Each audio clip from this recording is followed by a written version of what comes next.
நேயர்களுக்கு வணக்கம். ஆதிகால ஜோதிட சாஸ்திரத்திலே திருமண பொருத்தத்தை பற்றி 10 பொருத்தங்கள் என்று நட்சத்திர பொருத்தங்கள் சொல்லப்பட்டிருக்கிறது. திருமணமாக போகும் ஆணுக்கும் பெண்ணுக்கும் இருக்கும் நட்சத்திரம், ஜென்ம நட்சத்திரத்தை பொறுத்து அது 10 பொருத்தங்கள் சொல்லப்பட்டிருக்கிறது. இந்த 10 பொருத்தங்கள் பல்லாயிரம் ஆண்டுகளுக்கு முன்னாலே ஏற்பட்ட சுவடிகளிலே சொல்லப்பட்ட கருத்து. அதன்படி அந்த 10 பொருத்தத்தை உங்களுக்கு விளக்கி இந்த வீடியோவிலே பேசுகிறேன். முதல் பொருத்தம் தின பொருத்தம், இரண்டாவது பொருத்தம் கணப்பொருத்தம், மூன்றாவது பொருத்தம் மகேந்திர பொருத்தம். மகேந்திரம் என்பது குழந்தை பாக்கியத்தை சொல்லுவது. ஒரு திருமணம் என்பதே வம்சாவளியை உருவாக்குவதற்காக ஏற்படுத்தப்பட்ட சமுதாய சடங்கு. ஆக முக்கியமாக நான் சொன்ன தினப்பொருத்தம் கணப்பொருத்தத்தை விட மகேந்திர பொருத்தம் முக்கியம். நாலாவதாக ஸ்ரீ தீர்க்கம் என்று சொல்லப்பட்டிருக்கிறது. ஐந்தாவதாக யோனி பொருத்தம் சொல்லப்பட்டிருக்கிறது. யோனி பொருத்தம் என்பது ஆணின் மர்ம உறுப்பையும் பெண்களுடைய உடல் அமைப்பையும் பொறுத்தது. ஆக யோனி பொருத்தம் என்பதும் மிகவும் முக்கியம், அவசியம் என்று ஜோதிட மூல நூல்களிலே சுவடிகளிலே விளக்கம் அளிக்கப்பட்டிருக்கிறது. அடுத்து ஆறாவதாக ராசி பொருத்தம். பெண்ணுக்கும் ஆணுக்கும் எந்த ஜென்ம ராசி என்பதை கண்டறிவது. அது ஏக ராசியாக, ஒரே ராசியாக இருந்தாலும் குற்றமில்லை, ஏக நட்சத்திரமாக இருக்கக்கூடாது என்றுதான் சொல்லப்பட்டிருக்கிறது. ஆணுக்கு பெண்ணுக்கும் ஒரே ராசியாக, ஜென்ம ராசியாக வந்தால் அது குற்றமில்லை. ஆணுக்கும் பெண்ணுக்கும் ஒரே நட்சத்திரமாக அமைந்தால் அது குற்றம் என்று சொல்லப்பட்டிருக்கிறது. அடுத்து ஆறாவதாக ராசி பொருத்தம். ராசி பொருத்தத்தை சொன்னேன். அடுத்து ராசி அதிபதி, அதுவும் தற்காலத்திலே மிக முக்கியம். தற்காலத்திலே முக்கியம் என்றால் ராசி அதிபதி என்றால் சம்பந்தக்காரர்கள், பெண் வீட்டாரும் ஆண் வீட்டாரும். அது அவசியம் இருந்ததாக வேண்டும். அல்லது பெண் வீட்டாருக்கும் ஆண் வீட்டாருக்கும் மனஸ்தாபத்தை உருவாக்கி அதன் மூலம் திருமண வாழ்க்கைக்கு குந்தகங்கள் ஏற்படலாம், கணவன் மனைவிக்கு இடையே கருத்து வேறுபாடுகள் ஏற்படலாம் என்றும் அது முக்கியமாக சொல்லப்பட்டிருக்கிறது. அடுத்து வசிய பொருத்தம். வசியம் என்பது ஆண் பெண்ணை நேசிப்பது, பெண் ஆணை நேசிப்பது. அடுத்தது ரஜ்ஜு பொருத்தம். வசிய பொருத்தமும் அவசியம், ரஜ்ஜு பொருத்தமும் அவசியம். ரஜ்ஜு பொருத்தம் மரணம் அல்லது கண்டங்களை தரக்கூடிய பொருத்தமாக சொல்லப்பட்டிருக்கிறது. அடுத்து 10ஆவதாக வேதை பொருத்தம். இதையும் முக்கியமாக எடுத்துக்கொள்ள வேண்டியதில்லை. வசியமும் ரஜ்ஜும் மிக அவசியமாக கருதப்படுகிறது. ஆக பொதுவாக நாம் எடுத்துக்கொள்ள வேண்டிய இந்த 10 பொருத்தங்களிலே முக்கியமானது மகேந்திர பொருத்தம், குழந்தை பாக்கிய பொருத்தம். இரண்டாவதாக ராசி அதிபதி பொருத்தம். மூன்றாவதாக யோனி பொருத்தம். நாலாவதாக வசிய பொருத்தம். ஐந்தாவதாக ரஜ்ஜு பொருத்தம். இந்த 5 பொருத்தங்களும் ஆதிகால நட்சத்திர பொருத்தங்களிலே இருக்குமானால் திருமணம் செய்து கொள்ளலாம் என்று ஜோதிட அறிஞர்கள் தெரிவிக்கிறார்கள். 10 பொருத்தத்திற்கு 6 பொருத்தத்திற்கு குறையாமல் இருந்தால் ஓரளவுக்கு நல்ல ஜாதகம் என்றும் கணிப்பு சொல்லப்பட்டிருக்கிறது. இவ்வாறான நிலையிலே ஆதிகால பன்னாட்டு பல வருடங்களுக்கு முன்னாலே, பல்லாயிரம் ஆண்டுகளுக்கு முன்னாலே ஏற்படுத்தப்பட்ட நட்சத்திர பொருத்தத்தை கண்டறிந்து திருமணம் செய்து கொள்வது வழக்கமாக இருக்கிறது. இதிலே முக்கியமாக தற்போதைய காலகட்டத்திலே அப்போது ஆதிகாலத்திலே நிலவிய கலாச்சாரம் பண்பாடுகளுக்கு மாறுபட்டு தற்போது திருமண பொருத்தம் என்ற தலைப்பிலே ஆணுடைய ஜாதகத்தையும் பெண்ணுடைய ஜாதகத்தையும் ஆய்வு செய்வது என்பது அத்தியாவசியம் என்பது உறுதி.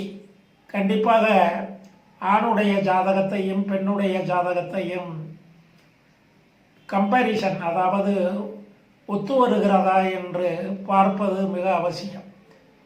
ஆணுக்கு ஆண் ராசியாக இருக்கலாம், பெண்ணுக்கு பெண் ராசியாக லக்கினம் அமையலாம். லக்கினம் மிக முக்கியம்.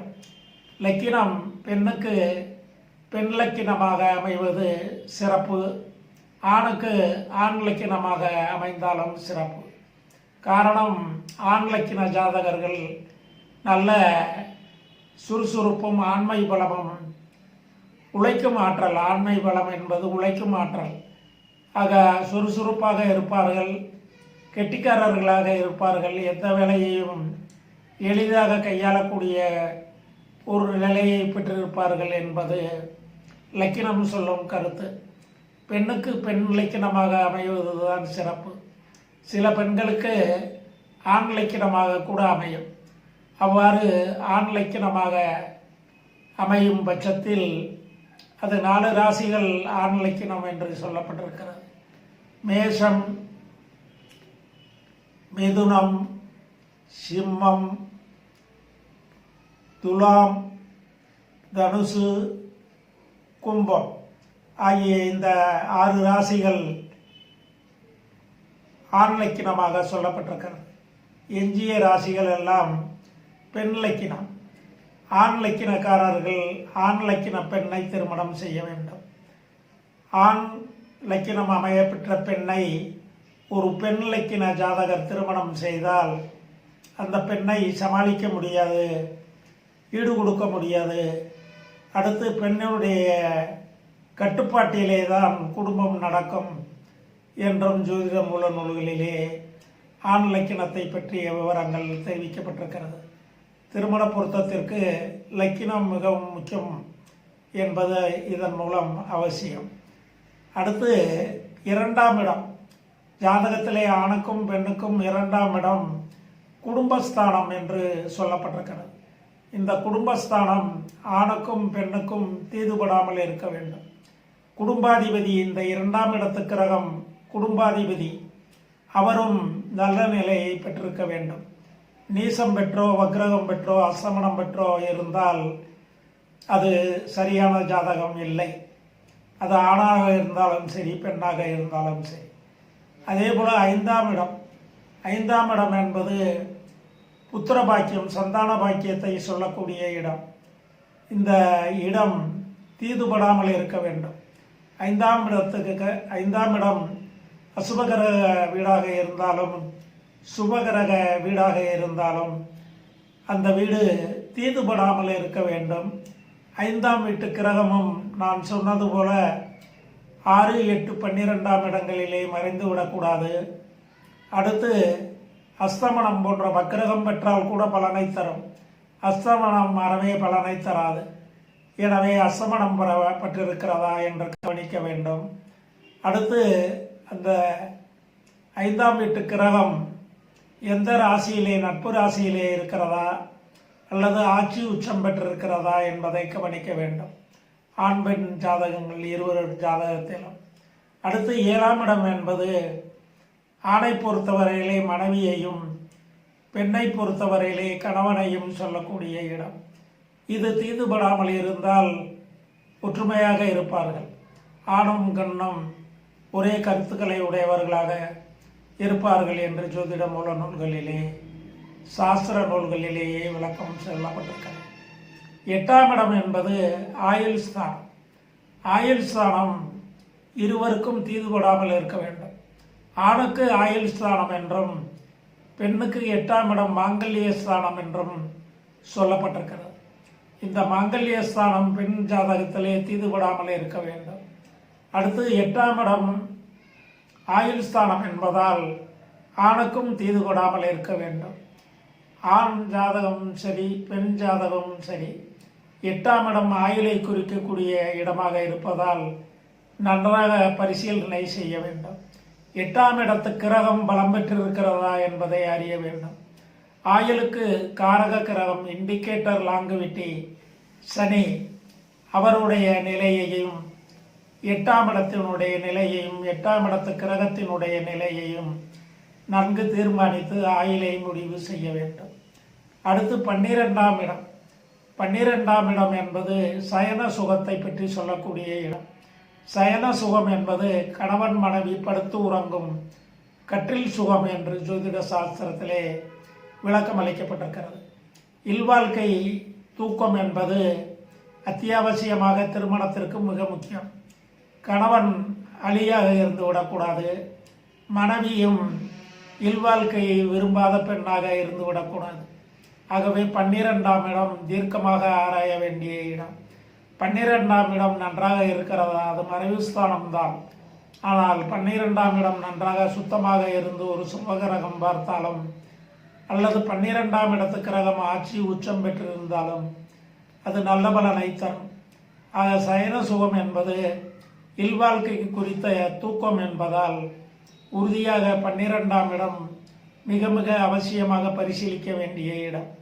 இவ்வாறு ஜோதிட சாஸ்திரத்திலே லக்கினம் 2ஆம் இடம், 5ஆம் இடம், 7ஆம் இடம், 8ஆம் இடம், 12ஆம் இடம் ஆகிய 6 ராசிகளை தீர்க்கமாக ஆராய்ந்து பொருத்தம் பார்த்து திருமணம் செய்யலாம்.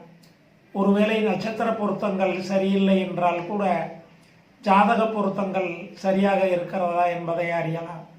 அடுத்து ஆணுக்கு எதுவும் தோஷம் இருக்கிறதா, பெண்ணுக்கு எதுவும் தோஷம் இருக்கிறதா என்பதை தோஷப்பட்டியலிலே, தோஷத்திற்கு என்று சாஸ்திரத்திலே பட்டியல் இடப்பட்டிருக்கிறது.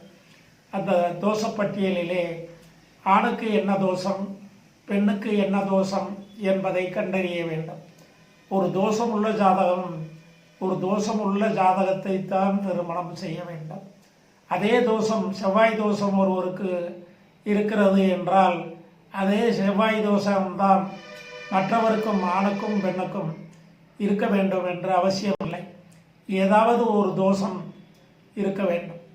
தோஷத்திற்கு தோஷம் சரியாகிவிடும். தோஷம் இல்லாத ஜாதகம், தோஷம் உடைய ஜாதகத்தை திருமணம் செய்யக்கூடாது. தோஷம் உடைய ஜாதகம் வலுவான பாதிப்பை, கண்டங்களை தோஷம் இல்லாத ஜாதகருக்கு தரும் என்று சொல்லப்பட்டிருப்பதால் ஆணாக இருந்தாலும் சரி, பெண்ணாக இருந்தாலும் சரி, தோஷம் இல்லாத ஜாதகமாக இருந்தால் தோஷம் இல்லாத ஜாதகத்தை தான் பொருத்தம் செய்ய வேண்டும் என்று விதிகள் கூறுகிறது. எனவே அத்தியாவசியமாக நட்சத்திர பொருத்தத்தை விட 2 ஆண் பெண் ஜாதகங்களை தீர்க்கமாக ஆராய்ந்து அறிந்து திருமணம் செய்வதே தற்போதைய காலகட்டத்துக்கு ஏற்றது. அது நல்லது, நல்ல திருமணமாக முடியும். அதன் மூலம் மகேந்திர பொருத்தம், புத்திர பாக்கியத்தை பெற முடியும். நல்ல சுகபோகங்களை கணவன் மனைவி ஒற்றுமையாக ஒருவருக்கு ஒருவர் ஈடு கொடுத்து சரிக்கட்டி போக முடியும் என்றும் ஜோதிட விதிகள் சொல்லுவதால் கண்டிப்பாக 2 ஜாதகங்களையும் மேட்சிங் பார்ப்பது, பொருத்தம் பார்ப்பது அவசியம் என்பதை நேயர்களுக்கு தெரிவித்து, இந்த வீடியோவை காணும் எனது அன்பான நேயர்கள் எனக்கு சப்ஸ்கிரைப் செய்து ஆதரவு தர வேண்டும் என்று உங்களை அன்போடு கேட்டுக்கொள்கிறேன். நான் நிறைய ஜோதிட கருத்துக்கள் அடங்கிய வீடியோக்களை வெளியிட்டு அவையெல்லாம் யூடியூப்பிலே காண்பிக்கப்பட்டு வருகிறது. அத்தனை ஜோதிட கருத்து வீடியோக்களும் ஆதிகால மூல நூல்களின் கருத்துக்களை தொகுத்து நேயர்கள் எளிமையாக புரிந்து கொள்ளக்கூடிய வகையிலே பேசி வெளியிட்டிருக்கிறேன். அவற்றையெல்லாம் நேயர்கள் தவறாமல் பார்த்து பயனடைய வேண்டும் என்று உங்களை அன்போடு கேட்டு, உங்கள் அனைவருக்கும் வாழ்க வளர்க வளம் பெறுக என்று எனது வாழ்த்துக்களை தெரிவித்து என் வணக்கத்தையும் உங்களுக்கு கூறி விடைபெறுகிறேன். நன்றி, வணக்கம்.